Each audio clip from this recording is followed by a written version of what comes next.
মাশাআল্লাহ কক্সবাজার সৈকত দেখতেছেন কত উত্তাল ঢেউ, কি সুন্দর ঢেউ। হাজারো মানুষ এখানে আনন্দের জন্য আসছে, কিন্তু এখান থেকেও কিছু শেখার আছে, বোঝার আছে।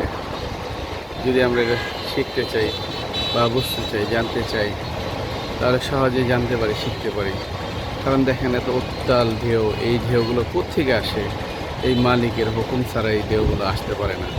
একমাত্র আল্লাহ সুবহানাহু ওয়া তাআলার হুকুমের পরে এই ঢেউগুলো আসে। তো কোথায় যায় এই পানি? এই উত্তাল ঢেউ কত, এই যে দেখা যাচ্ছে ছাতিটি বলে দেখতেছেন, এর কাছাকাছি আইসা পড়ে।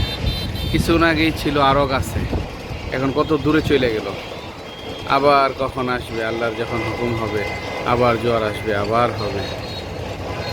তো দেখেন এই ঢেউগুলোর মধ্যে মানুষ গোসল করতেছে, কিন্তু আমরা যদি মরণের কথা স্মরণ করতে পারি বা স্মরণ করি, তাহলে এখান থেকে মানে সবক এই জন্যই নেওয়া সম্ভব যে এই ঢেউগুলো কোত্থেকে আসতেছে, এত বিশাল বিশাল ঢেউ, কিন্তু এখানে আমরা গোসল করতেছি, কোনো সমস্যা হচ্ছে না। আবার হঠাৎ হঠাৎ এমনও হয় অনেকের প্রাণ চলে যায়, অনেকের প্রাণ হারায় এখানে ঘুরতে এসে, এরকম এই ঢেউয়ের সাথে চলে যায়। কিন্তু এরপরেও কিন্তু শত শত না হাজারো মানুষ এখানে প্রতিদিন আসতেছে, এরকমই সাগরে গোসল করতেছে।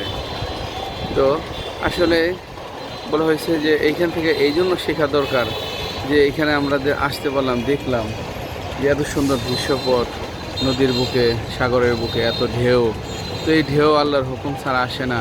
আল্লাহর যখন হুকুম না থাকে তখন এই নদীটা একেবারে, সাগরটা একদম ঠান্ডা থাকে, একেবারে শীতল থাকে। আবার যখন মালিকের হুকুম এসে যায়, কেমন উত্তাল ঢেউগুলো আসে।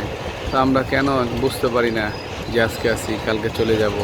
এই যেই ঢেউগুলো এখানে আসতেছে, এই একটা ঢেউ এখান থেকে আর ফেরত যায় না।